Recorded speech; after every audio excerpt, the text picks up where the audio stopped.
When Anna Bennett signed the divorce papers, handing over the $50 million empire she built from scratch, her husband Gavin didn't just smile. He laughed. He believed he had successfully discarded a useless wife, leaving her penniless in a Chicago winter while he planned a wedding with his mistress. But Gavin made a fatal calculation error. He forgot that while he owned the servers, Anna owned the mind that made them run. She didn't leave the marriage empty-handed. She left with a digital kill switch in her pocket, and a ruthless billionaire is about to help her pull the trigger.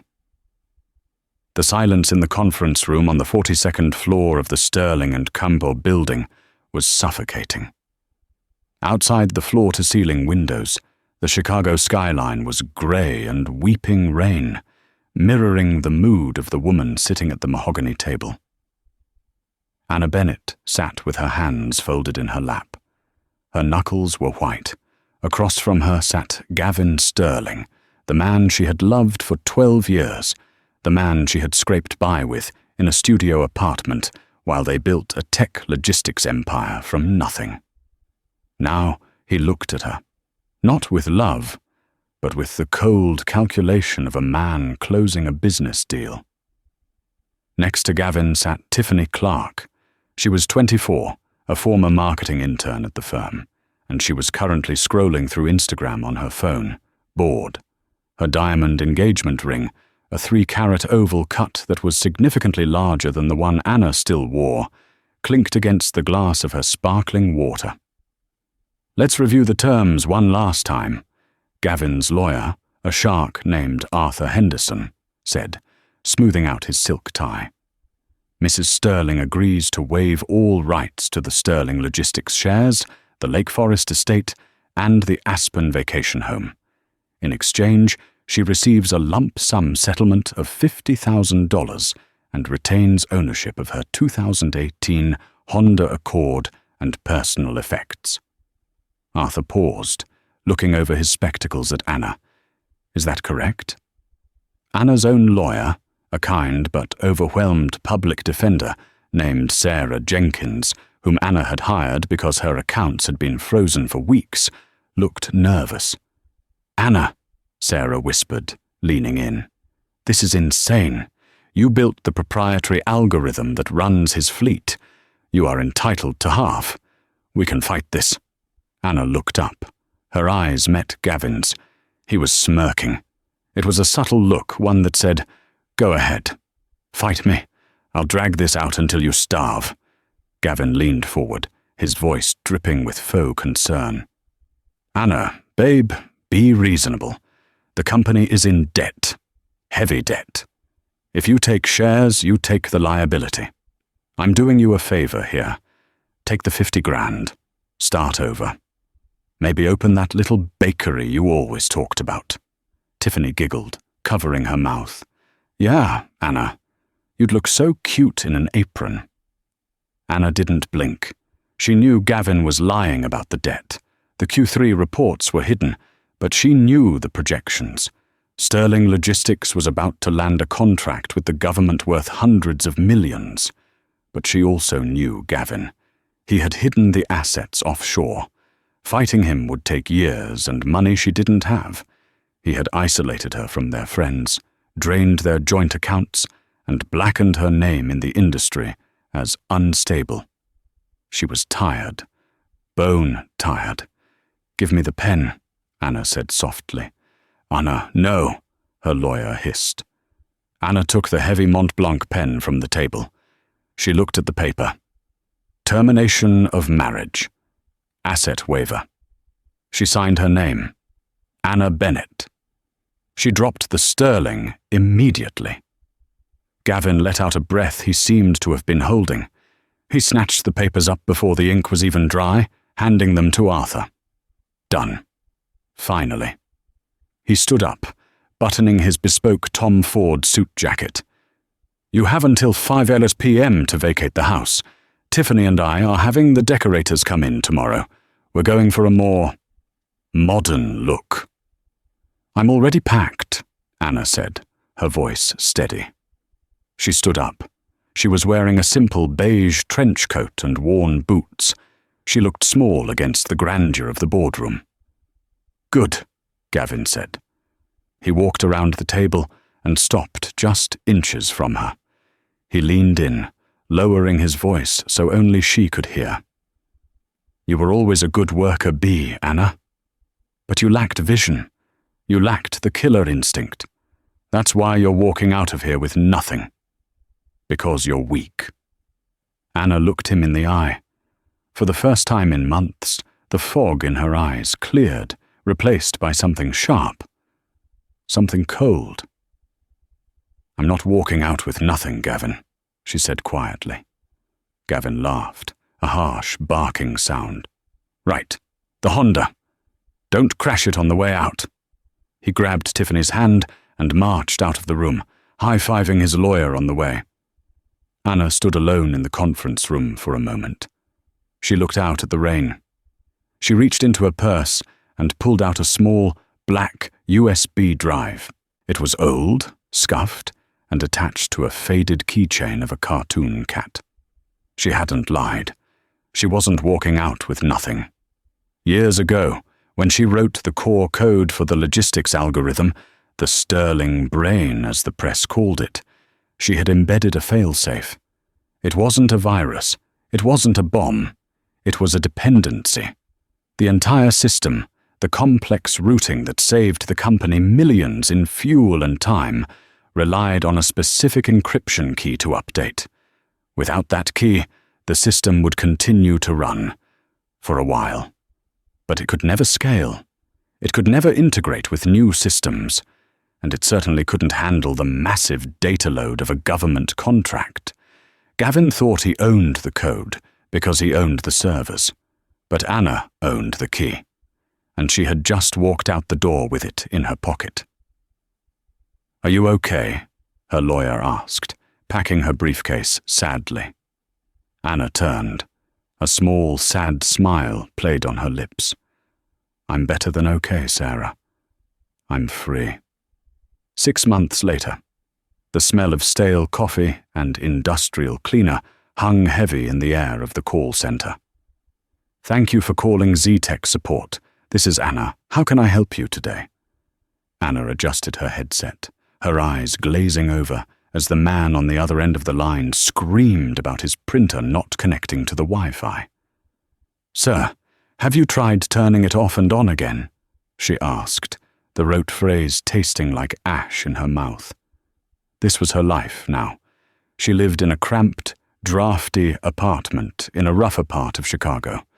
The $50,000 from the settlement had largely gone to paying off debts Gavin had secretly taken out in her name, credit cards she didn't know existed until the debt collectors started calling. He had been thorough. He hadn't just divorced her. He had scorched the earth beneath her feet.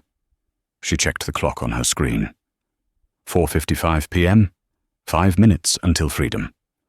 She pulled up a browser window, hidden behind her work dashboard. She typed in Sterling Logistics stock. It was soaring. Sterling Logistics poised to sign billion-dollar defense contract. The headline read. Gavin's face was plastered everywhere. He looked tan, fit, and rich. Tiffany was by his side in every photo, wearing designer gowns that cost more than Anna's annual salary at the call center. A pang of bitterness shot through her, but she pushed it down. Patience, she told herself. Just wait. The contract signing was scheduled for next week. That was the moment. When they tried to integrate the government's security protocols into the Sterling brain, the system would look for the encryption key. It would look for the mother node. And it would find nothing. "Anna, supervisor needs you." "Now," a co-worker shouted from the next cubicle. Anna sighed, logging off. She walked to the manager's office, expecting another reprimand for taking too long on calls. But when she opened the door, it wasn't her manager Dave sitting there. Dave was standing in the corner, looking terrified. Sitting in Dave's cheap ergonomic chair was a man who looked entirely out of place in a call center. He was wearing a charcoal suit that whispered Savile Row. He had dark hair, silvering at the temples, and eyes that were the color of steel, sharp, intelligent, and unyielding. He was reading Anna's employee file. Anna froze. She knew that face. Everyone in the tech world knew that face. It was Nathaniel Roth. The Wolf of Wall Street was too cliché a name for him. Nathaniel Roth didn't just trade stocks, he bought countries. He was a venture capitalist whose portfolio made Sterling Logistics look like a lemonade stand. He was known for being ruthless, private, and incredibly difficult to please. He looked up. He didn't smile. "Anna Bennett," he said. His voice was a deep baritone that commanded attention without raising volume. "Or do you prefer Sterling?" "Bennett," she said, her voice surprisingly steady. "Can I ask why Nathaniel Roth is sitting in my manager's office in a basement in Chicago?" Roth closed the file. "I like directness. It saves time. Please, sit." He gestured to the plastic chair opposite him. Anna sat. "I'm looking to acquire a company," Roth said. "A logistics company. Perhaps you've heard of it. Sterling Logistics." Anna's heart skipped a beat. "I have no association with them anymore." "I know," Roth said. "I've read the divorce decree. You walked away with nothing. Very noble, or very stupid. Is there a point to this, Mr. Roth?" "The point is due diligence," Roth said, leaning forward. "My analysts have been looking at Sterling's numbers for the acquisition. On paper, it's a gold mine. But my CTO found something interesting during a stress test of their algorithm." He paused, watching her reaction closely. "The code," he continued, "it has a heartbeat." Anna stayed silent. "It's elegant," Roth said, a hint of admiration in his voice. "The routing protocols adapt organically. It's not just code. It's almost biological. But here's the problem. It seems to have a lock. My CTO says that if we try to scale it to the level I need for my global shipping network, the whole thing seizes up. It demands a key." He leaned back. "Gavin Sterling tells me he wrote the code. He tells me the glitch is minor. He says he'll fix it before the sale closes next Friday." Roth's eyes narrowed. "But I had a private investigator look into Gavin's college transcripts. The man failed intro to Java. Twice. He's a salesman, Miss Bennett. He's not an architect." Roth stood up and walked over to the window, looking out at the brick wall of the adjacent building. "I don't buy broken goods, Miss Bennett, and I don't do business with liars. I suspect Gavin doesn't have the key because Gavin didn't build the door." He turned back to her. "You did." It wasn't a question. Anna looked at him. She could lie. She could pretend she didn't know what he was talking about.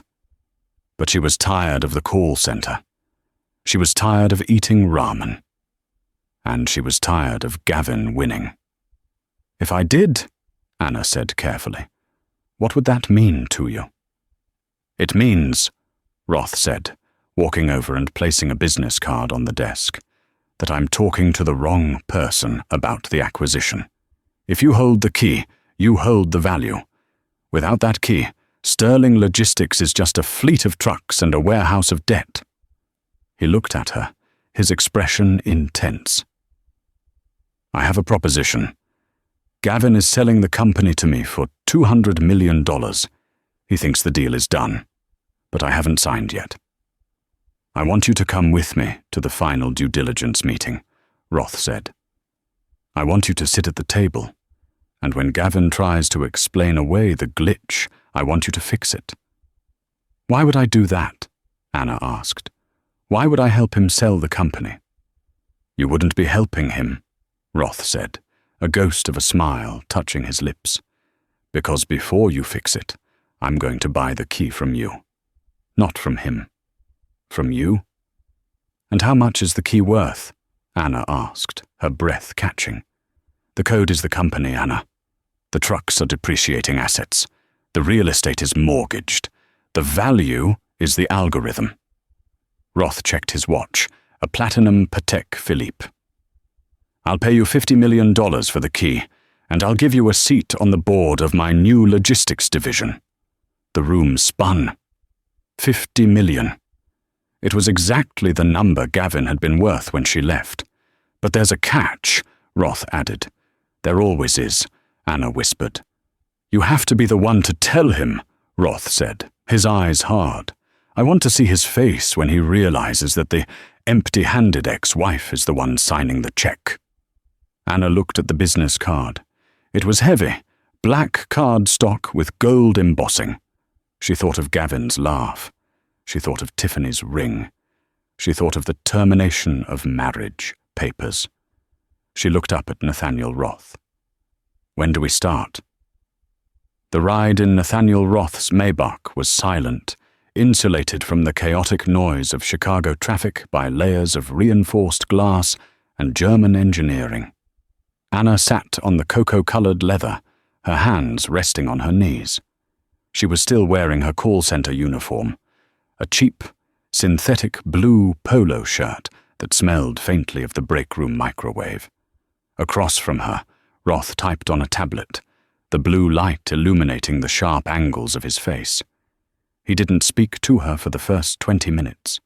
He let her sit in the luxury, let the reality of the situation settle into her bones. When the car finally purred to a stop, it wasn't at a clothing store or a salon.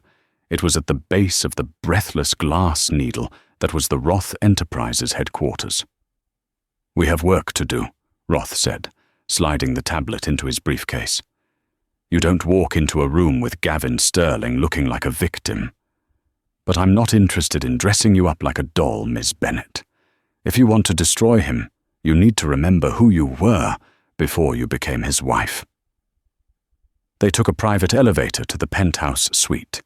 It was a stark, minimalist space, concrete, steel, and a view that made the city look like a circuit board. Roth walked to a sideboard and poured 2 glasses of amber liquid. He handed one to her. Aged Japanese whiskey. It bites, then it soothes. Drink. Anna took the glass. Her hands were trembling slightly, not from fear but from adrenaline. She took a sip. It burned pleasantly. Why me? She asked, her voice stronger now. You could have just sued him after the purchase. You could have crushed him legally. Roth leaned against the glass wall, looking out at the city. I could have, but I despise waste. Gavin Sterling is a waste of oxygen in the business world. He takes credit for work he doesn't understand. Men like that are dangerous because they are unpredictable. I need the code, Anna. But I also need to send a message to the market. When you try to cheat the architect, the building falls down. He turned to face her. My legal team has drawn up the contract for the key, $50 million, placed in an escrow account, released the moment the code verifies. But first, we have to prepare you. The preparation wasn't what Anna expected. It wasn't about makeup. Roth brought in a team, but they were analysts, not stylists. For 3 days, Anna didn't leave the penthouse.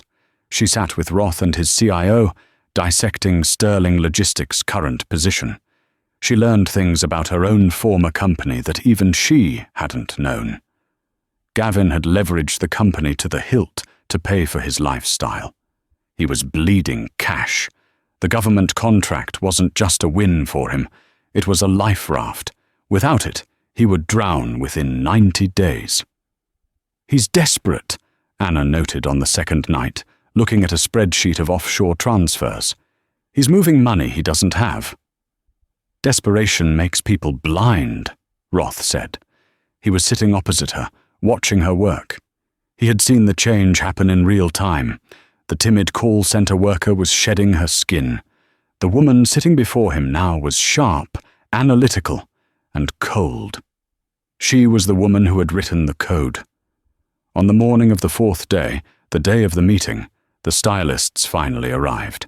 They didn't bring frills or bright colors. Roth had given simple instructions. Power. Anna stood before the full-length mirror. The suit was a deep, midnight blue, tailored to within a millimeter of her life. The jacket had sharp shoulders that gave her a silhouette of authority. The trousers were wide-legged and fluid, moving with her like water. She wore no jewelry, except for a simple, platinum watch Roth had lent her. Her hair, usually pulled back in a messy bun, was blown out straight, a curtain of dark silk framing her face. She looked at herself. She didn't look like Gavin's ex-wife. She didn't look like Tiffany's competition. She looked like a CEO. Roth walked in, buttoning his jacket. He stopped, assessing her. He didn't offer a compliment on her appearance. He offered something better. "You look like the person who owns the room," he said. He held out a folder. Inside was the contract for the sale of the encryption key, effectively the sale of the company's future. "Are you ready to sign?" Anna took the Mont Blanc pen, the same brand Gavin had forced her to use to sign her life away. She clicked the cap. "I'm not just ready to sign," she said, her eyes flashing. "I'm ready to collect." The lobby of Sterling Logistics had been renovated. The warm wood tones Anna had originally chosen were gone, replaced by cold white marble and aggressive neon lighting. It looked less like a logistics firm and more like a nightclub. It was 1:55 p.m. The acquisition meeting was set for 2:00 p.m. Gavin Sterling sat at the head of the boardroom table, vibrating with nervous energy. He checked his reflection in the polished black surface of the table. He looked good, he told himself. He adjusted his tie.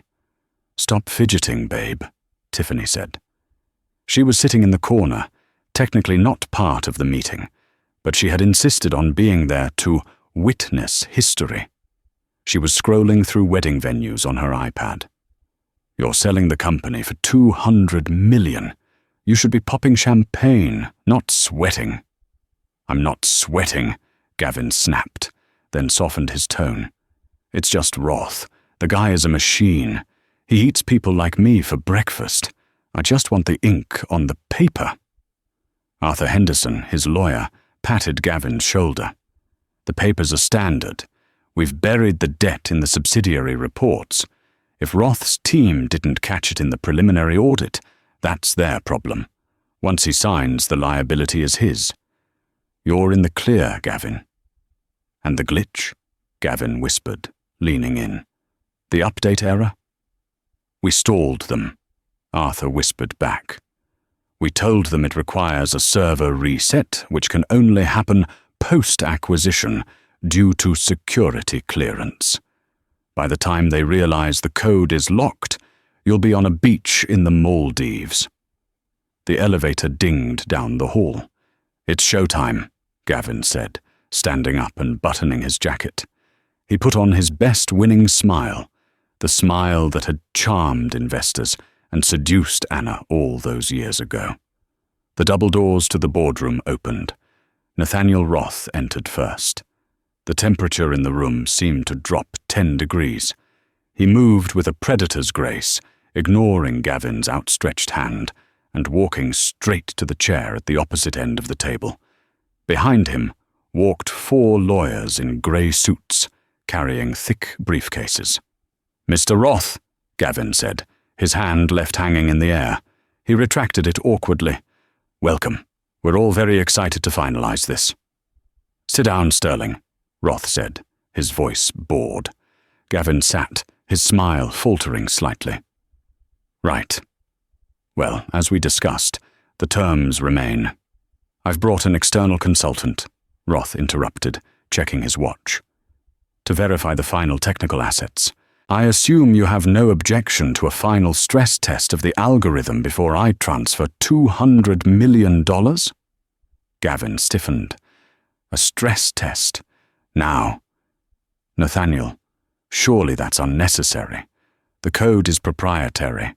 We can't just let a stranger poke around in the The consultant isn't a stranger, Roth said.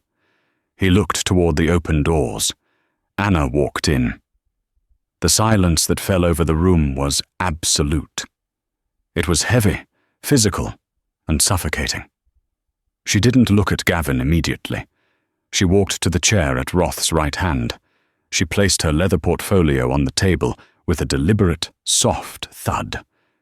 She sat down, smoothed the lapel of her midnight blue suit, and finally, slowly, lifted her eyes to meet Gavin's. Gavin's face had drained of all color. He looked as if he were seeing a ghost. His mouth opened, but no sound came out. Tiffany dropped her iPad. The clatter echoed loudly in the silent room. "What is she doing here?" Tiffany screeched, breaking the spell. "Security! Why is the receptionist letting trash in?" "Quiet," Roth said. He didn't shout, but the command whipped through the air like a lash. Tiffany shut her mouth, shrinking back into a chair. "Anna!" Gavin choked out. What is this?" "You work at a call center. I saw the tax records. What are you doing with him?" "I'm consulting, Gavin," Anna said. Her voice was unrecognizable to him. It wasn't the soft, pleading voice of the woman who begged him to save their marriage. It was the voice of the woman who had built his empire. Mr. Roth had some concerns regarding the scalability of the Sterling brain, specifically the encryption dependency. She tapped her finger on her portfolio. "He was under the impression that you created the code," Anna continued, a faint, cruel smile playing on her lips. "But we both know that isn't true, don't we? You were always more of a big picture guy. You couldn't write a Hello World script in Python if your life depended on it." Gavin laughed nervously, looking around the table at his confused lawyers. "This is a joke, right? This is some kind of bitter ex-wife revenge prank? Nathaniel, she's unstable. I told you during the due diligence. She had a breakdown." "I have the breakdown right here," Roth said, sliding a document across the table. "It wasn't a medical record. It was a technical audit. The system is locked, Sterling. It's a brick. It's worthless without the key." "So bypass it," Gavin yelled, his composure cracking. "Hire some hackers. Break the code." "We tried," Roth said calmly. "It's quantum-resistant encryption. It's brilliant. The only person who can unlock it is the person who keyed it." Roth gestured to Anna. Gavin stared at her. The realization hit him like a physical blow. The empty-handed departure.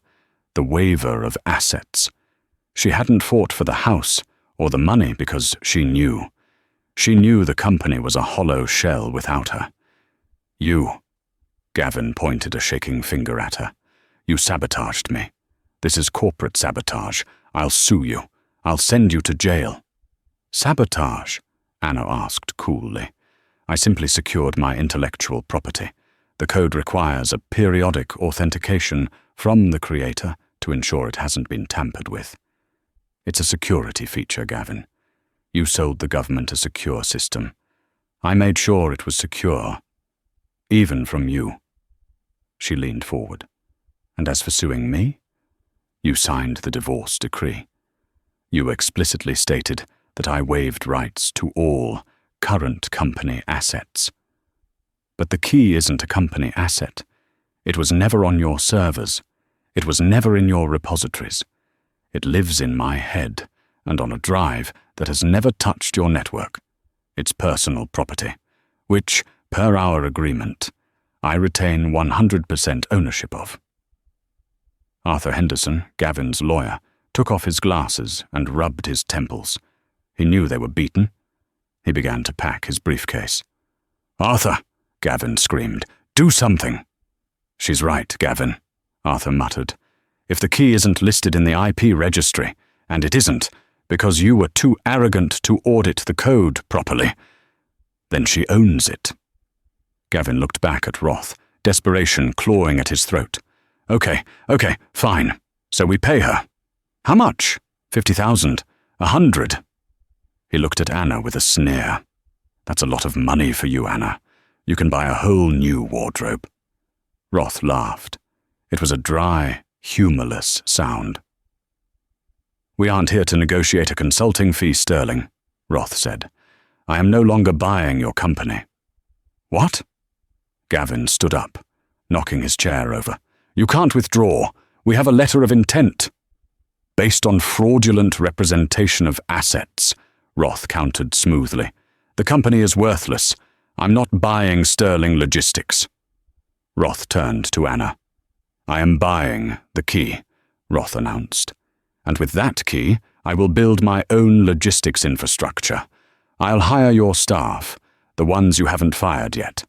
I'll take over your routes, and I'll do it all with the woman who actually built the engine." Roth slid a check across the table. It was face up. Gavin looked down. He saw the number. 50,000 euros und euros, payable to Anna Bennett. Gavin's knees gave out. He slumped back into his chair, staring at the check. 50 million. It was everything. It was the lifeline he needed, and it was sitting in front of his ex-wife. "Anna," Gavin whispered, his voice trembling. "Anna, please. You can't do this. If this deal falls through, I lose everything. The loans, the house, they'll come for everything." He looked at her with wet, pleading eyes, the same eyes that used to make her heart melt. "We were partners. We loved each other. Doesn't that mean anything?" Anna stood up. She picked up the check. She folded it neatly and placed it in her pocket. "It meant everything, Gavin," she said softly. "That's why it hurt so much when you threw me away like garbage." She turned to walk away, then stopped and looked back at Tiffany, who was frozen in horror. "Oh, and Tiffany," Anna said. "The decorators. You might want to cancel them. I don't think Gavin can afford the deposit anymore." Anna walked toward the door. Roth stood and followed her. "Wait!" Gavin screamed, scrambling over the table. "Anna, we can work this out. 50-50. I'll give you half. Anna!" The heavy oak doors slammed shut, cutting off his desperate cries. In the hallway, the silence returned. Anna took a deep breath. Her hands were shaking again, but this time she didn't hide it. She let herself feel it. Roth looked at her. For the first time, his expression softened. "How does it feel?" he asked. Anna looked at the closed doors. "It doesn't feel like happiness," she admitted, "but it feels like justice." "The best kind," Roth agreed. "Now, Ms. Bennett, we have a board meeting to get to. My car is waiting." Anna nodded. She didn't look back. She walked toward the elevator, the click of her heels on the marble echoing like the ticking of a clock that had finally run out for Gavin Sterling. The collapse of Sterling Logistics didn't happen with a bang. It happened with a whimper, a slow, agonizing slide into silence. 3 days after the disastrous meeting, Gavin sat in his office. The power had been cut to the non-essential grids of the building to save money, leaving the hallway lights flickering in a way that felt ominous. His desk was a mess of pink slips and legal notices. The government contract, the savior, the holy grail, was dead. Without the source code update, the prototype failed its final security audit. The government didn't just pull the contract, they opened an investigation into contractual fraud. Gavin poured himself a drink. The bottle was almost empty. The door opened. He didn't look up, expecting Arthur Henderson with more bad news about bankruptcy filings or Chapter 11 restructuring. "We need to talk," a female voice said. Gavin looked up. It was Tiffany. She wasn't wearing the engagement ring. "Hey, Tiff," Gavin said, his voice slurring slightly. "Bad day at the office, but don't worry. I've got a plan. I'm going to countersue. I'm going to tell the press that Roth stole the IP. It's a temporary setback." Tiffany stood in the doorway, her arms crossed. She was wearing her coat, and behind her, in the dim hallway, Gavin could see 2 large suitcases. "There is no plan, Gavin," she said coldly. "I saw the news. Stock is trading at 40 cents. You're being delisted." "It'll bounce back." Gavin slammed his hand on the desk, the glass jumping. "It's a market fluctuation. Anna, she manipulated the data. Once I prove that—" "Anna didn't manipulate anything," Tiffany snapped. "She outsmarted you, and honestly, it wasn't that hard." Gavin stared at her. "What are you saying?" "I'm saying I'm done," Tiffany said. "I signed up for the Aspen House and the galas, Gavin. I didn't sign up for bankruptcy court and visiting you in a minimum security prison." "I love you," Gavin whispered, the desperation leaking out of him like oil from a cracked engine. "We're supposed to get married in June." Tiffany let out a short, harsh laugh. "Cancel the venue?" "Oh, wait, you can't. The check for the deposit bounced this morning. My wedding planner called me. It was humiliating." She turned to leave. "Tiffany," Gavin shouted, standing up and stumbling. "You can't leave me when I'm down. That's heartless." She stopped and looked back over her shoulder. Her eyes were devoid of sympathy. "You left Anna when she was down, didn't you?" she said. "You taught me well, Gavin. Upgrade when the stock is high, sell when it crashes." She walked out. The click of her heels faded away, leaving Gavin alone in the dark. Across the city, the atmosphere was polar opposite. Anna stood on the balcony of her new apartment. It was a penthouse on the Gold Coast, overlooking the lake. The wind was cold, but it felt clean. She held a mug of tea, watching the city lights. It had been a month. The check had cleared. $50 million.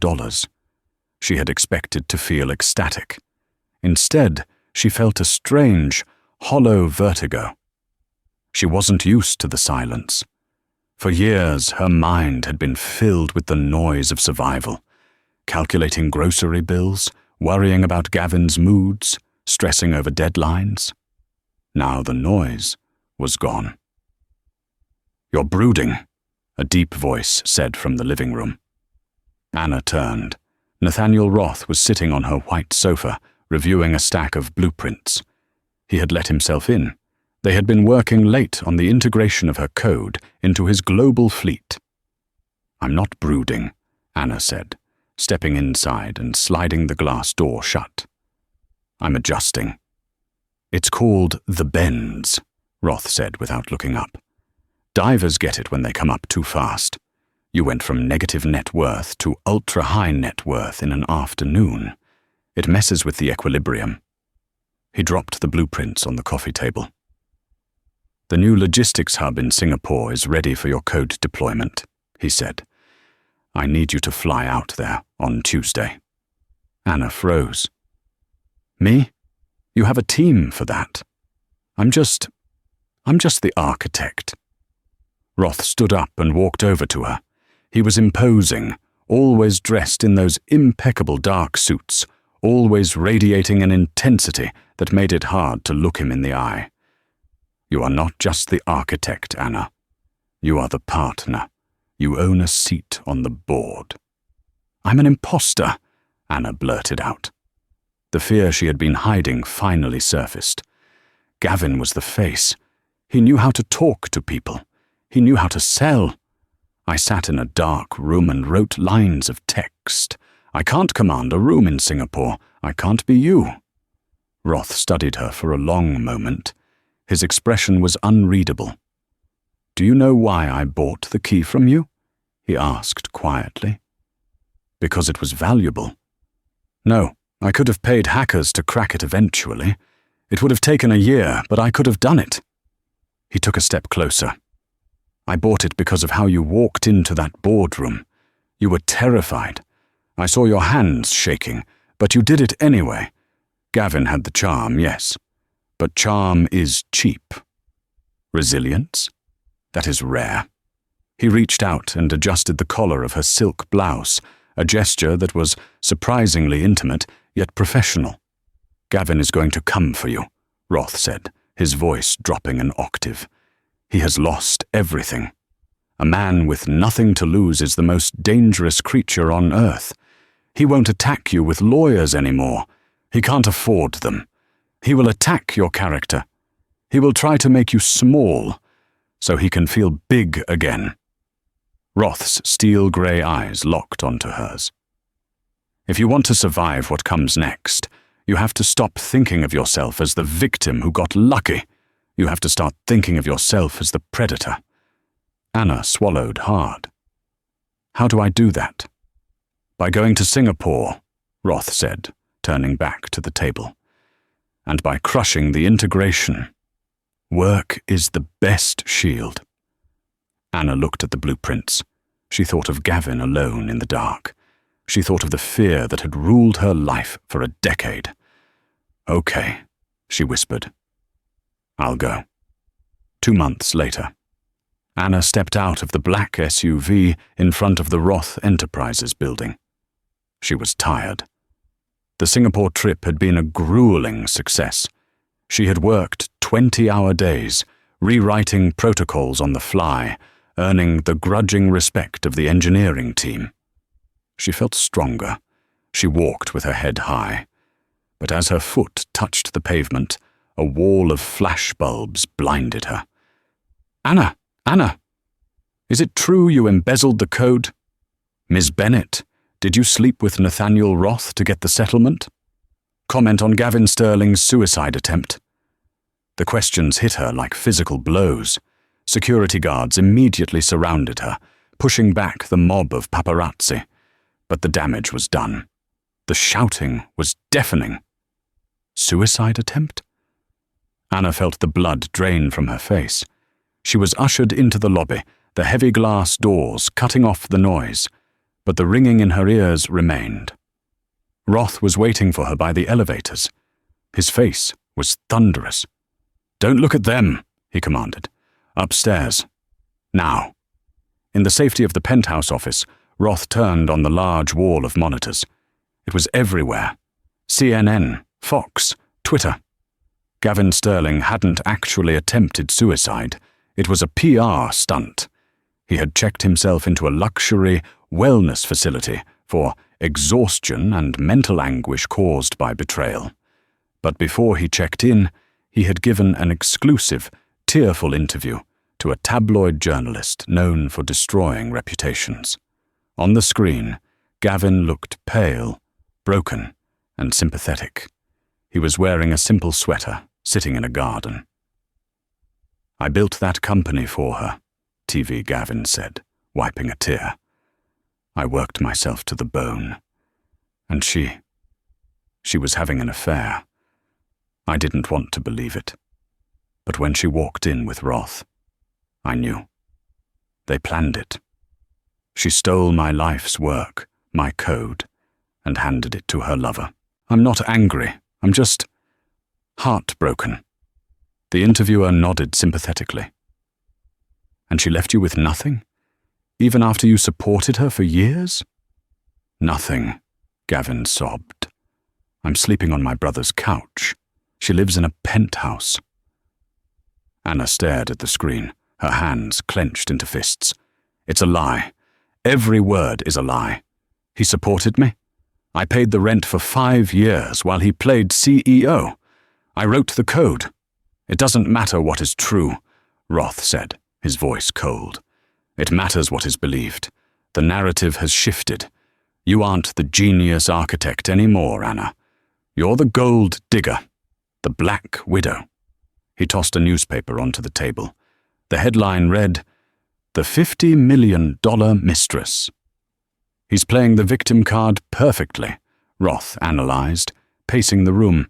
He knows he can't win in court, so he's trying to win in the court of public opinion. He wants to shame you into a settlement, or destroy your credibility so no one will trust the software. He's disgusting, Anna whispered. She felt dirty. The shame she had fought so hard to bury came rushing back. The world was looking at her and seeing a whore. I need to issue a statement, Anna said, reaching for her phone. I need to deny it.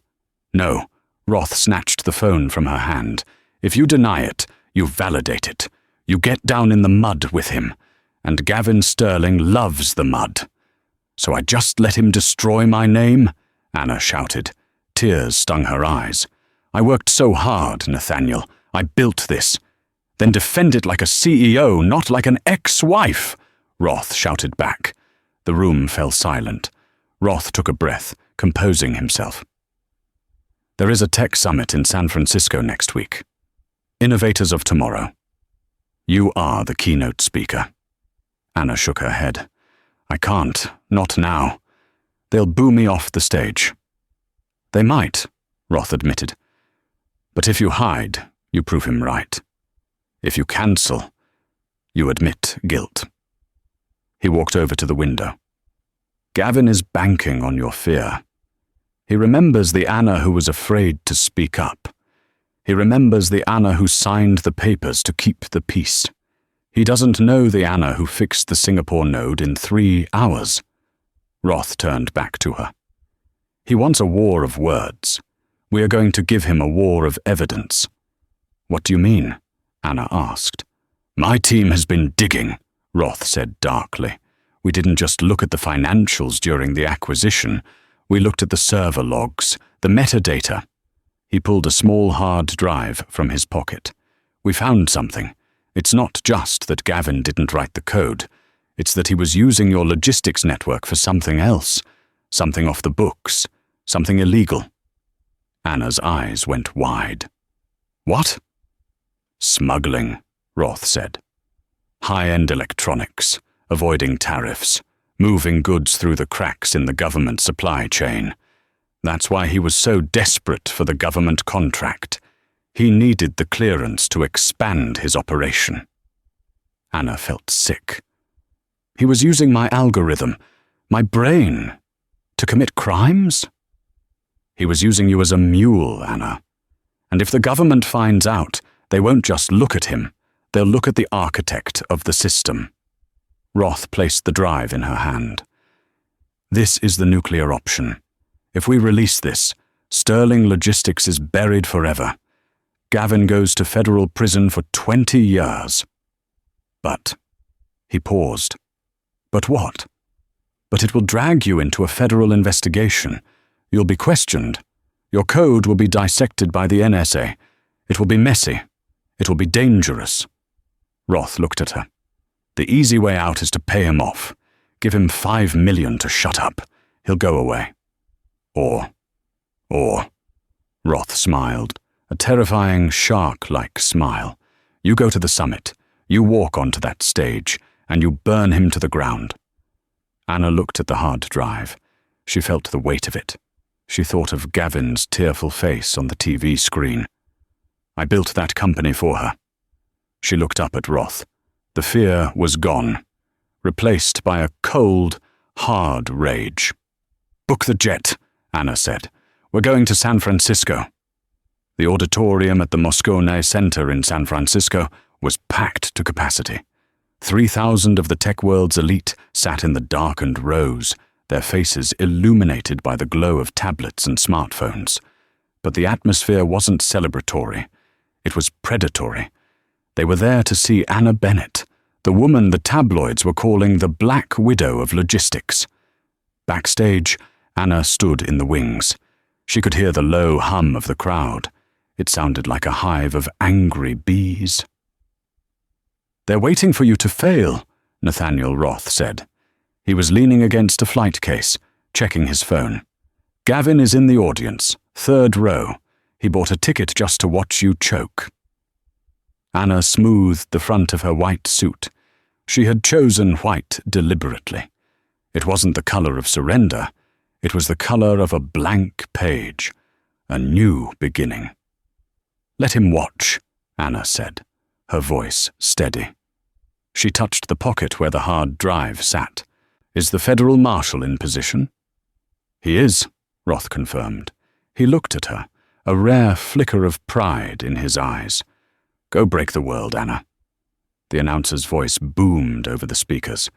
"Please welcome the new Chief Innovation Officer of Roth Global, Anna Bennett." There was polite, scattered applause, mixed with audible murmurs and a few boos. Anna walked out. The spotlight hit her, blindingly bright. She walked to the center of the stage, standing alone in the circle of light. She didn't hide behind the podium. She stood exposed. 3 days ago, Anna began, her voice amplified and crystal clear. My former husband, Gavin Sterling, told the world that I stole his life's work. He told you I was a thief. She paused. The silence in the room was thick with tension. In the third row, she could see Gavin. He was smirking, shaking his head theatrically for the people around him. He was right about one thing, Anna continued. The code was stolen. But not by me. She clicked a remote in her hand. The massive screen behind her, 50 feet wide, flickered to life. It wasn't a PowerPoint presentation. It was a live stream of raw data. Lines of code cascaded down the screen like a digital waterfall. This is the source code for the Sterling brain, Anna said. I wrote the first line in a studio apartment in 2014. I wrote the last line 6 months ago. She clicked the remote again. The screen changed. It now displayed a complex web of shipping routes, highlighted in red. But when I regained control of my system after the acquisition, I found something I didn't write. I found a shadow protocol. The murmurs in the crowd stopped. Gavin's smirk vanished. He sat up straighter. These red lines, Anna explained, pointing to the screen, are shipping routes that don't exist in the public manifest. They are ghost routes. For 3 years, Sterling Logistics has been using my algorithm to bypass customs checkpoints in Oakland and Miami. A gasp rippled through the audience. High-end electronics, rare earth metals, unregistered assets moving through the veins of the American supply chain, all authorized by the CEO's override credentials. On the screen, a document appeared. It was a digital log, time-stamped, and signed with a digital key. User, G. Sterling. Action, override customs protocol. Status, hidden. Gavin stood up in the third row.